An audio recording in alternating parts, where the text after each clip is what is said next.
ചരിത്രം സൃഷ്ടിച്ചു മുന്നേറുകയാണ് തുടരും. 21ാം നൂറ്റാണ്ടിലെ കേരളത്തിലെ ഏറ്റവും അധികം പ്രേക്ഷകര് കണ്ട മൂന്നാമത്തെ സിനിമയുമായിരിക്കുകയാണ് തുടരും. 66.2 ലക്ഷം പ്രേക്ഷകരാണ് ചിത്രം ഇതുവരെ കേരളത്തില് കണ്ടത്.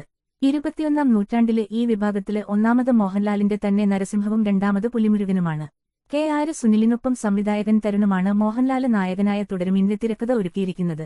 ഷൺമുഖൻ എന്ന കഥാപാത്രമായിട്ടാണ് ചിത്രത്തില് മോഹൻലാല് വേഷമിട്ടിരിക്കുന്നത്. ഒരു ടാക്സി ഡ്രൈവര് കഥാപാത്രമാണ് ചിത്രത്തില് മോഹൻലാലിന്റേത്.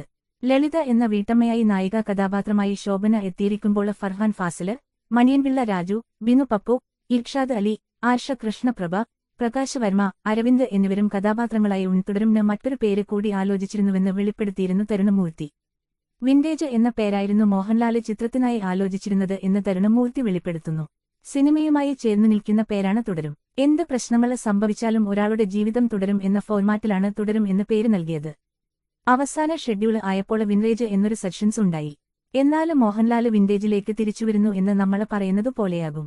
വിന്റേജ് മോഹൻലാലിനെ തിരിച്ചുകൊണ്ടുവരാനല്ല സിനിമ. വിന്റേജ് എന്ന പേര് ലാലേട്ടനോട് പറഞ്ഞപ്പോൾ എന്തിനാ മോനെ മനോഹരമായ തുടരും എന്ന വാക്കുള്ളപ്പോൾ മറ്റൊരു പേര് എന്ന് ചോദിച്ചു. അങ്ങനെ ആ പേര് ഉറപ്പിക്കുകയായിരുന്നുവെന്നും പറയുന്നു തരുണമൂർത്തി.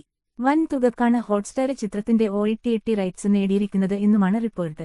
തുടരുമിലെ പ്രമേയത്തിലെ ഓരോ രംഗത്തെക്കുറിച്ചും വലിയ കൗതുകമായിരുന്നു മോഹൻലാലിന് എന്ന് സംവിധായകൻ തരുണമൂർത്തി വ്യക്തമാക്കിയിരുന്നു. കഥ കേട്ടപ്പോൾ ആവേശഭരിതനായെന്നാണ് മോഹൻലാല് പറഞ്ഞത് എന്നും ചർച്ചയായി മാറിയ തുടരും സംവിധായകൻ തരുണമൂർത്തി വെളിപ്പെടുത്തി.